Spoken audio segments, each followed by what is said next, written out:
Lukas pasal 1 ayat 26 sampai ayat yang ke-38. Kita membacakan firman Tuhan ini berganti-gantian. Saya baca ayat 26, Bapak Ibu sekalian ayat 27, demikian seterusnya. Lukas 1 ayat 26, dalam bulan yang ke-6 Allah menyuruh malaikat Gabriel pergi ke sebuah kota di Galilea bernama Nazaret.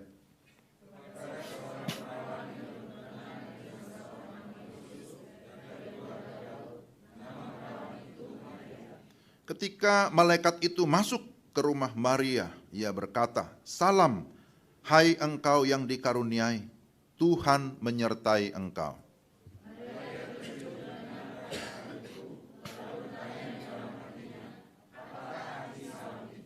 Kata malaikat itu kepadanya, "Jangan takut, hai Maria, sebab engkau beroleh kasih karunia di hadapan Allah.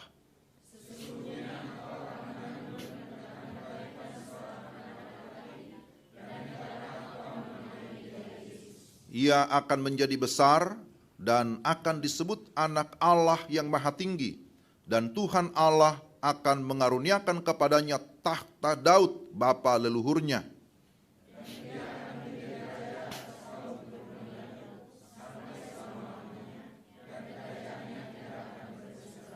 Kata Maria kepada malaikat itu, "Bagaimana hal itu mungkin terjadi, karena aku belum bersuami?"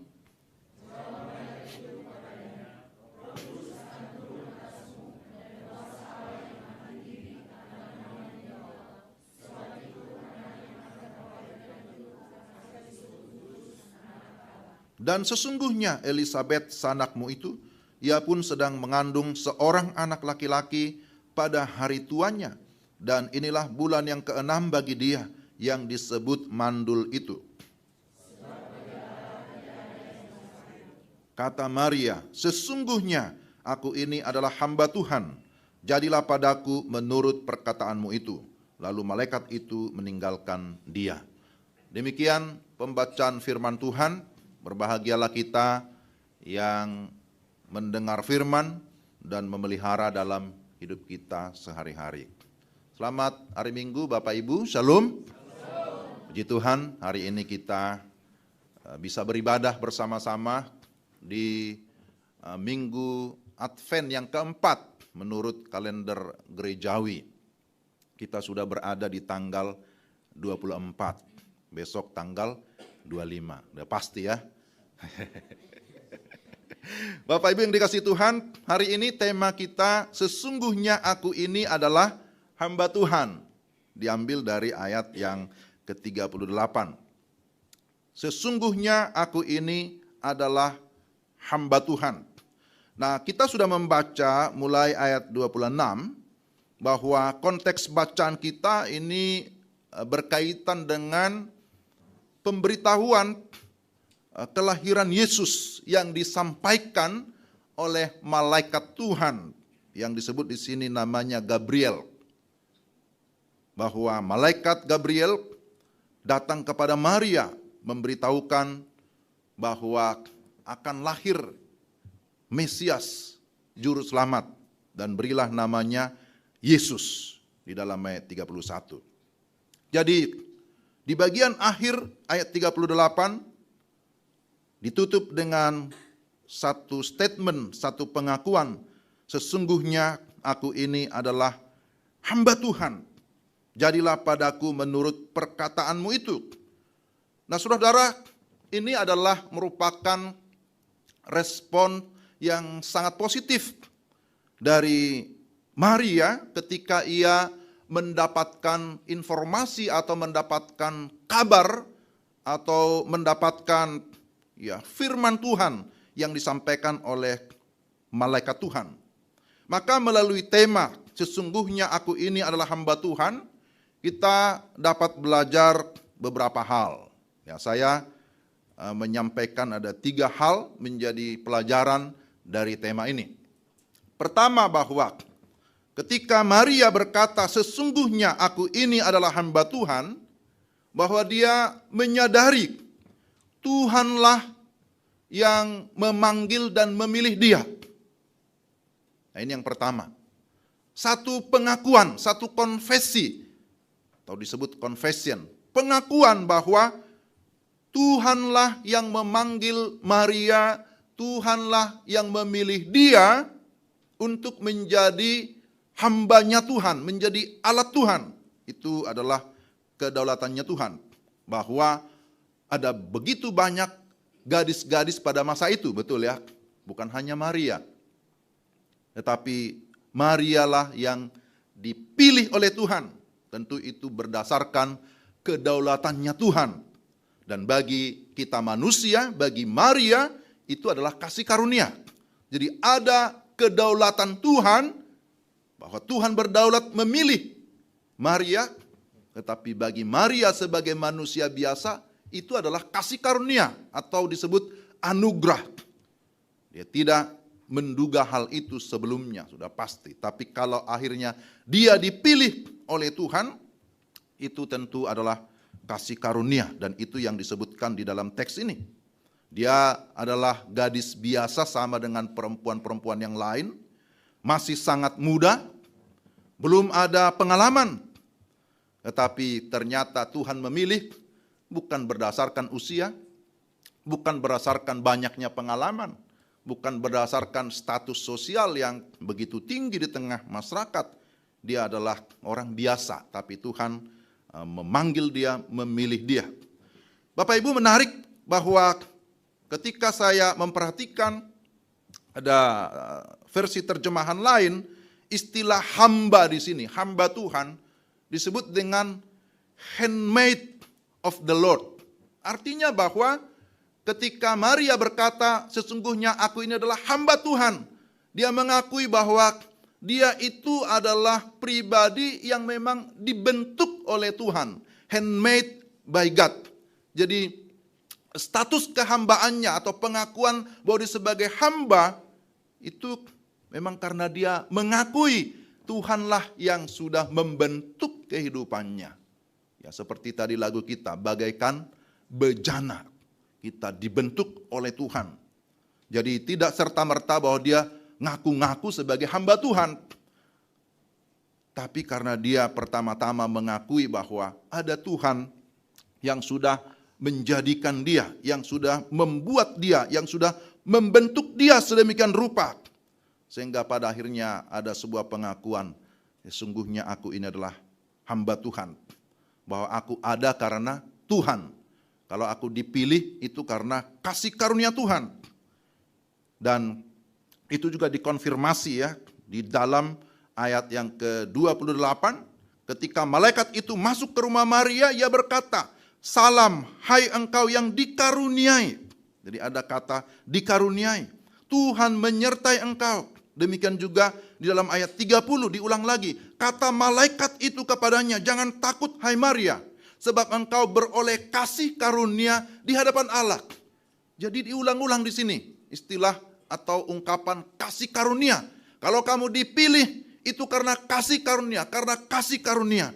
Nah, ini menjadi satu pemahaman yang sangat penting bagi kita Bapak Ibu. Dalam pemahaman doktrinal atau pemahaman teologi kita, bahwa bukan hanya Maria yang dipilih, memang konteks dalam melahirkan Sang Juru Selamat, Marialah yang dipilih oleh Tuhan satu-satunya. Tetapi dalam konteks yang lebih umum, kalau kita sekarang juga memiliki sebuah kepastian kehidupan yang kekal, kita mendapatkan keselamatan, itu pun karena kasih karunia semata-mata. Dan ini sangat penting bagi kita. Bagaimana kita memahami anugerah Tuhan, kasih karunia. Dan ketika kita memahami dan sudah mengalami tentang kasih karunia, maka seharusnya yang muncul juga dari hati kita, ya saya tidak layak, saya ini hanya seorang hamba. Ini luar biasa. Jadi Maria dipilih oleh Tuhan bukan karena kelayakannya sebagai manusia, karena tidak ada seorang pun yang tidak berdosa. Tetapi sekali lagi, kalau Maria dipilih itu karena kasih karunia. Karena pada masa itu juga konteks orang-orang Yahudi, yang namanya perempuan itu kan sebenarnya tidak terlalu diperhitungkan ya. Karena sistemnya paternalistik, yang biasa diperhitungkan adalah kaum laki-laki. Tetapi kita lihat di sini kasih karunia Tuhan ternyata berlaku bagi semua orang. Tidak membedakan yang namanya laki-laki, perempuan, tua dan muda, semua bisa mengalami kasih karunia Tuhan. Jadi sekali lagi Bapak Ibu yang dikasihi Tuhan, di sini sebuah kesadaran dan pengakuan kalau Maria dipilih oleh Tuhan itu karena kasih karunia semata-mata. Jadi mari kita juga masing-masing bisa berkata dalam hati kita, terima kasih Tuhan kalau aku ada sampai saat ini, aku bisa mengalami keselamatan, semua karena kasih karunia. Terima kasih untuk anugerah Tuhan. Yang kedua Bapak Ibu, ketika Maria berkata, sesungguhnya aku ini adalah hamba Tuhan. Ini juga sebagai satu pengakuan iman, ada satu kerendahan hati yang sungguh-sungguh ketika dia mengaku aku adalah hamba Tuhan. Dia adalah seorang yang sungguh-sungguh meletakkan iman di atas segalanya, di atas segala situasi yang dia alami pada saat itu. Maka ini yang disebut sebagai iman yang melampaui rasio. Bahwa iman yang sejati itu melampaui pengetahuan, melampaui logika kita. Bahwa situasi dan kondisi pada masa itu ketika firman Tuhan disampaikan oleh malaikat kepada Maria, tentu dia menghadapi situasi kondisi yang tidak ideal dalam pengertian bahwa apa yang disampaikan oleh malaikat itu mulia, jauh lebih tinggi daripada segala situasi yang ada pada saat itu. Tapi kalau pada akhirnya Maria bisa memiliki sebuah pengakuan, aku adalah hamba Tuhan, jadilah padaku seperti perkataanmu itu. Selain bahwa itu adalah kasih karunia, tetapi juga bahwa di sini dia menunjukkan satu ketundukan akan firman. Bahwa firman Tuhan yang dia dengarkan itu meneguhkan dan semakin menguatkan iman. Dan ini juga penting bagi kita Bapak Ibu. Bahwa ketika kita mendengarkan firman Tuhan, hendaknya setiap firman yang kita dengarkan itu harus menumbuhkan atau menimbulkan bahkan meneguhkan iman kita. Jangan sampai terbalik gitu ya. Kita sering mendengarkan firman Tuhan atau banyak mendengarkan firman Tuhan kok malah kita semakin tidak beriman. Itu kan tidak seperti itu. Tetapi orang yang sungguh-sungguh mendengarkan firman Tuhan, maka harusnya firman Tuhan yang dia dengarkan itu harus semakin menumbuhkan iman, meneguhkan bahkan meningkatkan kadar imannya.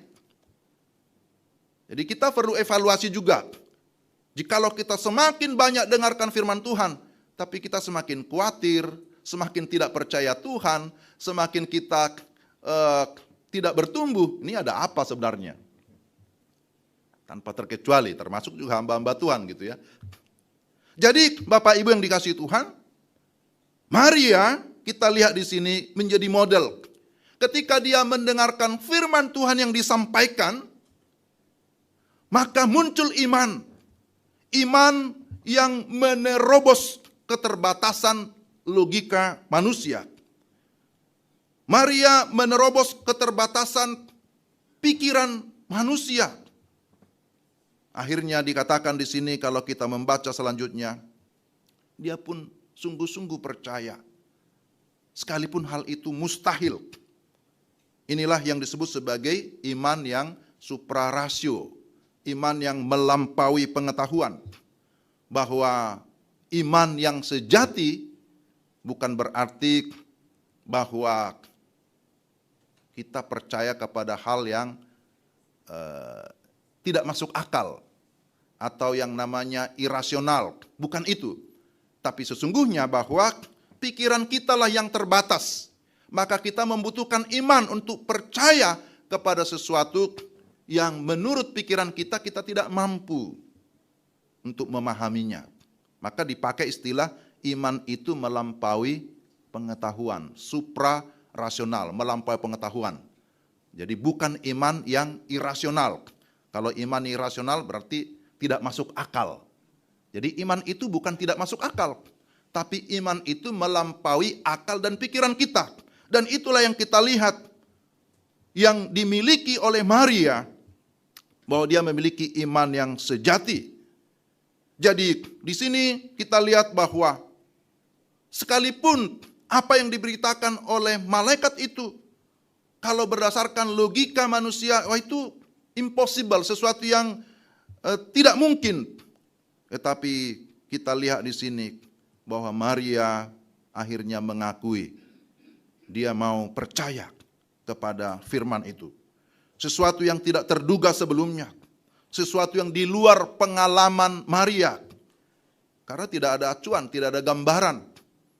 Kok bisa dikatakan kamu akan melahirkan seorang anak laki-laki, padahal dia belum bersuami. Itu di luar dari pengalaman, tidak ada gambaran, sesuatu yang impossible juga secara medis. Belum bersuami. Dan itu juga akan mendatangkan resiko, mendatangkan konsekuensi yang berat. Karena hubungannya dengan Yusuf bisa juga mengalami kerusakan. Secara sosial itu juga bisa menjadi masalah ya, menjadi batu sandungan. Dia bisa dihukum mati, dihukum rajam kalau dianggap itu sebagai satu perzinahan, kok bisa mengandung di luar nikah. Itu adalah risiko-risiko konsekuensi yang harus ditanggung. Apa kata keluarga, apa kata lingkungan sosial, kata masyarakat. Dan itu tidak mudah. Tetapi yang kita lihat di sini, Bapak Ibu yang dikasihi Tuhan, bahwa Maria percaya apa yang disampaikan oleh malaikat. Maria percaya kepada Tuhan yang berfirman. Mungkin kita juga bertanya lagi, kok bisa ya akhirnya dia memiliki keyakinan iman yang demikian? Ternyata Bapak Ibu, kita juga melihat di sini ada jawabannya. Kalau pada akhirnya Maria bisa memiliki iman yang sejati, ya sama seperti kita juga ya. Kalau pada akhirnya kita bisa memiliki keyakinan iman yang sejati, percaya kepada Tuhan, percaya kepada firman-Nya, itu juga bukan semata-mata karena kita, tapi karena Tuhan juga.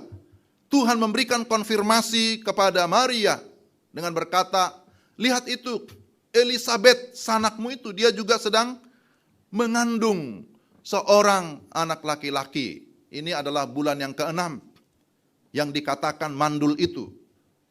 Jadi kita lihat bagaimana Tuhan bekerja melampaui medis, melampaui ilmu pengetahuan. Elisabet yang dikatakan sudah lanjut usia, sudah lansia, sudah tidak mungkin mengandung anak. Karena sudah lewat umurnya, sudah menopause, bahkan dikatakan mandul.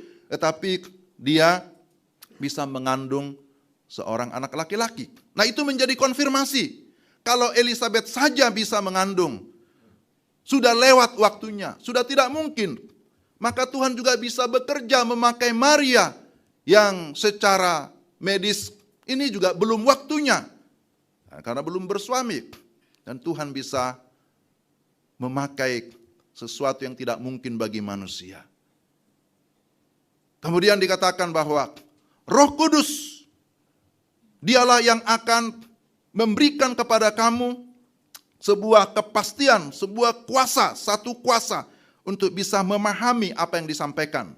Jadi saya pelajari di sini kalau pada akhirnya seseorang bisa memiliki iman kepada Tuhan seperti Maria, itu bukan semata-mata karena ya pengetahuannya, karena dirinya, tapi karena Tuhan yang memberikan konfirmasi, terlebih Roh Kudus. Ada Roh Kudus yang menerangi hatinya. Ada Roh Kudus yang membukakan hatinya, pikirannya, sehingga dia bisa mengerti firman dan menerima firman Tuhan. Saudara-saudara yang dikasihi Tuhan, bagi kita juga sama sesungguhnya. Bahwa kalau kita sekarang mengaku bahwa saya adalah orang yang percaya kepada Tuhan, saya percaya kepada firman Tuhan, itu juga karena ada peran dari Allah Roh Kudus sebagai pengajar utama yang memberikan kita pencerahan sehingga kita bisa memahami firman Tuhan, kita bisa menerima Bahkan pada akhirnya kalau kita bisa melakukan firman Tuhan, itu karena ada pertolongan dari Tuhan. Jadi kita lihat di sini, Maria berkata, jadilah padaku menurut perkataanmu itu. Artinya dia mengimani apa yang difirmankan Tuhan itu bisa terjadi. Kita harus berkata amin kepada firman. Kita berkata amin kepada janji Allah. Dan kita diajar untuk terus merendahkan hati kita. Kita diajar seperti Maria berkata, aku ini adalah hamba. Ya, status hamba sebenarnya adalah status yang rendah pada masa itu. Dan bukan hanya pada masa itu, terus berlaku. Ya, hamba yang disebut sebagai doulos itu menunjukkan bahwa memang ada kerendahan hati yang sungguh-sungguh ditunjukkan oleh Maria ketika dia berkata, sesungguhnya aku ini adalah hamba Tuhan. Jadilah padaku, artinya aku percaya kepada apa yang engkau katakan. Aku percaya kepada firman-Mu dan itu pasti terjadi. Bahwa firman Tuhan itu selalu ya. Firman Tuhan itu ya dan amin. Apa yang difirmankan Tuhan pasti akan terjadi. Saudara-saudara, tidak mudah untuk mempercayai hal-hal yang mustahil. Ya, mengucapkannya mudah. Percayalah, bagi Tuhan tidak ada yang mustahil. Tapi kalau kita menghadapi, ya bisa juga kita mulai ada keraguan gitu ya. Mulai ada kebimbangan, benarkah hal ini akan terjadi? Tapi belajar dari firman Tuhan, bahwa Tuhan bisa memakai berbagai cara untuk menyatakan kuasanya. Tuhan bisa melakukan berbagai cara untuk menyatakan janjinya. Jadi Tuhan tidak kehilangan cara, tidak kehilangan metode ya. Dia punya banyak sekali cara untuk menggenapi janjinya. Kita kalau membaca Alkitab, sungguh-sungguh kita juga menemukan ya bagaimana Tuhan ya menciptakan Adam. Tuhan menciptakan Adam, kalau kita berpikir secara rasio, menciptakan dikatakan dari debu, tanah, ya tanpa ayah, tanpa ibu gitu ya. Tanpa melalui laki-laki dan perempuan. Ya itulah Tuhan yang bisa menciptakan dari yang tidak ada menjadi ada. Tapi kemudian Hawa, perempuan itu dikatakan diambil dari laki-laki. Jadi Tuhan bisa menjadikan perempuan dari laki-laki. Lalu kita ini diciptakan oleh Tuhan melalui laki-laki dan perempuan ya. Kita semua punya bapak, punya mama ya. Jadi Adam ya diciptakan Tuhan secara langsung tanpa laki-laki dan perempuan. Hawa melalui laki-laki. Kita melalui laki-laki dan perempuan. Nah, Yesus Tuhan hadirkan di tengah-tengah dunia ini tanpa laki-laki, hanya melalui perempuan. Itu luar biasa ya. Dan itu menggenapi janjinya. Kejadian 3:15 sudah mencatat itu, bahwa dia disebut sebagai keturunan perempuan. Sudah sering kita dengarkan tentang Kejadian 3:15 yang disebut sebagai Injil pertama di dalam Alkitab. Jadi apa yang dijanjikan Tuhan digenapi. Bahwa dia akan dilahirkan oleh seorang perempuan. Itulah Yesus disebut sebagai keturunan perempuan. Dan apa yang dinyatakan oleh Tuhan itu pasti terjadi. Dan kita lihat di sini bagaimana Tuhan menggenapi semua janjinya. Dan Tuhan bisa memakai seorang perempuan biasa namanya Maria untuk menjadi alatnya Tuhan, menjadi hambanya Tuhan menggenapi janjinya. Dan yang terakhir Bapak Ibu, bahwa pernyataan sesungguhnya aku ini adalah hamba Tuhan. Ini juga menunjukkan sebuah ketaatan yang penuh kepada apa yang Tuhan firmankan. Bahwa ciri seorang hamba adalah memiliki ketaatan. Dia taat dan setia untuk menjalankan apa yang diperintahkan oleh Tuhan atau yang diperintahkan oleh Sang Tuan. Kalau ada hamba, berarti ada Tuan kan gitu ya. Kita adalah hamba, maka kita punya Tuan, kita punya Tuhan. Ketika Maria berkata, sesungguhnya aku ini adalah hamba Tuhan, maka yang dia tunjukkan adalah sebuah ketaatan sebagai seorang hamba kepada Tuhan atau Tuhan yang memberikan dia penugasan. Jadilah padaku seperti perkataanmu itu. Ciri seorang hamba adalah memiliki ketaatan yang penuh. Tidak ada perdebatan di sana. Tidak ada istilahnya tawar-menawar bagi seorang hamba yang sedang berada di bawah otoritas kepemimpinan Sang Tuan. Jadi no debat, tidak ada perdebatan. Kalau Tuhan itu memberikan penugasan, memberikan perintah kepada hambanya, maka hamba itu hanya berkata siap. Sama seperti orang prajurit yang sedang berada dalam tugasnya, selalu berkata siap. Tidak ada istilah tidak siap ya, sekalipun sebenarnya dia mungkin sudah kepanasan, sudah lelah berdiri, tapi kalau dia berjaga, siapapun yang lewat, semua akan dia hormat, siap gitu ya. Saya dulu sering lewat dari Halim itu, jadi provos penjaga itu selalu berkata siap, siap. Walaupun dia sudah kepanasan, selalu siap. Gitu.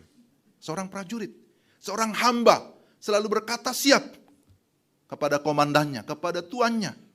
Tidak ada kata menolak, tidak ada kata tidak. Jadi saya kira ini juga adalah respon yang sangat positif menjadi model bagi kita. Sesungguhnya aku adalah hamba Tuhan, artinya aku siap menjalankan tugas yang dipercayakan. Saya siap menjalankan perintahmu. Saya siap untuk menggenapi rencanamu. Ini adalah bentuk ketaatan total yang ditunjukkan oleh Maria. Saudara-saudara yang dikasihi Tuhan, bahwa betul pasti ada tantangan, ada pergumulan dalam menjalankan tugas itu. Pasti ada penderitaan. Pasti ada berbagai situasi yang mungkin tidak sesuai dengan apa yang kita harapkan. Tetapi ketika kita mengaku sesungguhnya aku adalah hamba Tuhan, maka apapun konsekuensi daripada pengakuan itu memang kita harus siap untuk menerima. Kita harus siap untuk menanggungnya. Ketika saya menerima tugas sebagai seorang pendeta, sebagai seorang hamba Tuhan, maka di sana ada janji yang dinyatakan dan akhirnya ditanya, kamu siap? Saya menjawab, ya, saya siap, saya bersedia. Kan itu kan ada semacam sumpah, tapi kita tidak memakai sumpah. Ada janji yang disampaikan oleh seorang hamba ketika menjalankan tugas. Siap untuk menjalankan tugas, bahkan siap juga untuk dikoreksi. Siap juga ketika ada teguran. Kalau kamu didapati ada pelanggaran, ada ketidaksesuaian, siap enggak ditegur, siap enggak digembalakan, begitu ya. Kita berkata siap. Para penatua juga begitu ya, ketika dilantik, ditanya siap atau tidak, siap. Kita semua memang memiliki ketaatan kepada panggilan itu. Dan kita harus taat kepada pimpinan Tuhan. Tetapi dalam menjalankan semua tugas itu, memang harus ada sebuah kerelaan untuk apa? Untuk menyangkal diri, untuk memikul salib. Karena itu firman Tuhan, kalau kamu mau ikut aku, kamu harus siap menyangkal diri, memikul salib, barulah mengikut aku. Karena seorang hamba dikatakan tidak lagi berfokus kepada dirinya sendiri. Seorang hamba tidak lagi mementingkan dirinya, tapi yang dia pikirkan adalah bagaimana dia menyenangkan tuannya, bagaimana dia bisa melaksanakan semua tanggung jawab yang diberikan, dan dia melakukannya dengan sukacita, sekalipun seorang hamba. Bukan berarti kalau saya seorang hamba, maka saya melakukannya karena ketaatan kepada Tuhan, tapi ketaatan yang dilakukan dengan terpaksa, bukan seperti itu. Maka mari kita melayani dalam sebuah ketaatan, dalam sebuah frame, dalam sebuah bingkai kehambaan, tetapi yang dilandasi dengan sukacita, dengan rasa syukur, karena Tuhan yang memilih kita. Amin. Ini penting. Jadi jangan juga karena kita hamba, kita aduh saya hamba, saya ini lemah, saya ini, akhirnya yang muncul keluhan-keluhan, lalu membela diri, kan hamba terbatas. Enggak juga. Tapi kita betul hamba. Tapi kita kan hamba Tuhan. Bukan hambanya manusia. Bukan hambanya hantu. Kalau dibalik gitu ya. Kita hambanya Tuhan. Maka kalau Tuhan yang memilih kita, Tuhan yang memanggil kita, Dia juga yang akan memberikan kita kemampuan. Urusan kita adalah mau atau tidak. Kalau kita mau, Tuhan kasih kuasa. Tuhan memberikan kita kemampuan untuk menjalankan tugas itu. Emangnya Maria sehebat apa? Tapi kalau Tuhan memberikan kuasa, Tuhan yang memberikan dia kemampuan, dia akan mampu menjalankan tugas itu. Dan kita lihat pada akhirnya Maria adalah seorang yang taat, dia adalah seorang yang setia sampai akhir hidupnya. Bukan hanya di awal-awal gitu ya. Dia dipakai Tuhan untuk melahirkan Yesus. Wah, dia bertanggung jawab. Tapi kita melihat bagaimana Maria juga terus mengikuti Yesus dalam pertumbuhannya, beranjak remaja, melayani bahkan sampai Yesus mengalami penderitaan, kemudian dia disalibkan, dia dibangkitkan sampai dia naik ke surga. Ada Maria atau tidak di situ? Maria selalu hadir di sana. Dia setia sampai akhir. Ini adalah tipe hamba. Jadi ketika dia berkata sesungguhnya aku adalah hamba Tuhan, bukan hanya hamba ketika dia menggenapi janji kelahiran Yesus, tapi sampai akhir hidupnya, sampai Yesus naik ke surga pun dia tetap menunjukkan kesetiaannya. Jadi tidak hanya mengawali dengan baik, tapi dia terus mengakhiri juga dengan baik. Ada kisah seorang pelari maraton ya dari Tanzania, namanya John Stephen. Sudah lama kisahnya, tapi saya pernah membaca bahwa John Stephen ini seorang pelari maraton yang diutus dari negaranya Tanzania ke Meksiko dalam rangka Olimpiade tahun 68. Di dalam perlombaan itu dia sudah mengawali dengan baik, tapi di tengah perjalanan ternyata dia mengalami masalah di bagian kakinya gitu. Akhirnya kakinya luka, berdarah, tapi kemudian ya, apa yang dia lakukan? Semua para pelari sudah sampai ke garis finish. Ya, para penonton pun sudah banyak pulang, tinggal sedikit. Tapi ternyata John Stephen ini tetap berjalan pelan sampai ke garis finish. Walaupun orang tidak terlalu tahu itu. Tapi akhirnya setelah beberapa jam dia sampai juga ke garis finish. Lalu orang bertanya, untuk apa kamu memaksakan diri harus berjalan sampai ke garis finish, sementara kamu sudah menderita, kakimu sudah sakit. Kan kamu tidak mungkin jadi juara. Jawabannya apa? Saya diutus oleh negara saya. Saya adalah utusan. Bukan hanya untuk mengawali perlombaan, tapi saya diutus untuk menjalani semua perlombaan sampai ke garis finish. Itulah tugas dari negara saya kepada saya. Saya diutus untuk mengikuti perlombaan sampai akhir. Wah, itu jawaban yang menggugah. Artinya bahwa dalam perjalanan iman kita, dalam pelayanan kita, tidak selalu kondisinya akan ideal. Semua seperti yang kita harapkan. Pasti juga akan ada tantangan, bisa ada penderitaan, tetapi semua situasi yang ada tidak boleh menghentikan langkah kita. Tidak boleh menghentikan pelayanan kita. Mau situasi seperti apa, maka mari kita terus maju. Karena kita adalah hamba seperti Maria. Apapun situasi yang terjadi di tengah-tengah dunia ini, ada banyak penderitaan, ada banyak peperangan, ada banyak kesusahan. Tapi ketika kita mengaku aku ini adalah hamba Tuhan, maka kita sudah terikat kepada Tuhan. Dialah yang kita layani, dialah Tuhan kita, dialah Tuhan kita. Maka fokus kita hanyalah kepada Tuhan sang pemilik kehidupan kita. Jadi Bapak Ibu yang dikasihi Tuhan, tema ini menjadi sangat-sangat penting bagi kita sekalian. Pengakuan Maria, sesungguhnya aku ini adalah hamba Tuhan, adalah sebuah pengakuan, bukan saja pengakuan yang bersifat teologis, pengakuan doktrinal bahwa dia mengenal Tuhan, tapi di sana ada tindakan praktis bahwa antara pengetahuan teologinya, antara pemahamannya, antara teori dengan praktek kehidupannya itu berjalan seirama. Ini penting bahwa ada banyak orang di tengah-tengah dunia ini, banyak pengetahuan, banyak teori, ya seperti ahli Taurat begitu ya. Memahami banyak hal tapi tidak sesuai dengan praktek kehidupannya. Menjadi hamba Tuhan itu tidak dilihat dari banyaknya gelar, bahwa dia harus sarjana, S2, S3, S-teler. Bukan itu. Menjadi hamba Tuhan tidak dilihat dari banyaknya pengalamannya, banyaknya gelarnya, banyaknya kekayaan, tidak. Tapi yang Tuhan cari adalah hati. Sebagai hamba yang mau mendengar firman, yang mau percaya kepada firman, yang mau menaati firman. Itulah yang kita lihat dari Maria. Dan di bagian lain Matius 25 dikatakan seorang hamba yang baik dan setia, pada akhirnya juga dia akan mendapatkan pujian. Dia tidak mencari pujian, tapi Tuhanlah.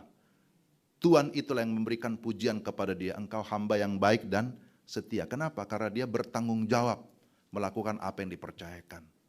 Bahwa Tuhan memberikan dia penghiburan, bukan hanya kata-kata, tapi dikatakan masuklah ke dalam kebahagiaan bersama Tuhan. Jadi ada pujian, selebrasi gitu ya. Ada juga perayaan di sana. Tapi kemudian dikatakan ada promosi. Kamu juga akan diberikan kepercayaan yang lebih besar.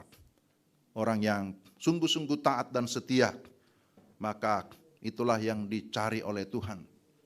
Melalui momen masa Advent yang keempat hari ini, kita diingatkan supaya kita memiliki satu statement, satu komitmen seperti Maria. Sama-sama kita berkata, sesungguhnya aku ini adalah hamba Tuhan. Mari kita ucapkan sama-sama ya. 1, 2, 3. Sesungguhnya aku ini adalah hamba Tuhan. Kita semua adalah hamba Tuhan, amin. Mari kita mengingat firman Tuhan ini. Dimanapun kita berada, aku ini adalah hamba Tuhan. Kalau kita adalah hamba Tuhan, maka kita mengingat tidak ada sesuatu yang lebih tinggi yang kita banggakan dari diri kita kecuali Tuhan saja yang kita tinggikan. Karena dia adalah pemilik hamba itu. Tuhanlah pemilik kehidupan kita. Dia berkuasa atas kehidupan kita. Dan dia berjanji akan menyertai hamba-hambanya. Karena itu jangan takut dikatakan, jangan khawatir, tapi percayalah bahwa Tuhan akan melengkapi kita, Tuhan pasti akan memberkati kita. Mari kita berdoa. Ya Tuhan, terima kasih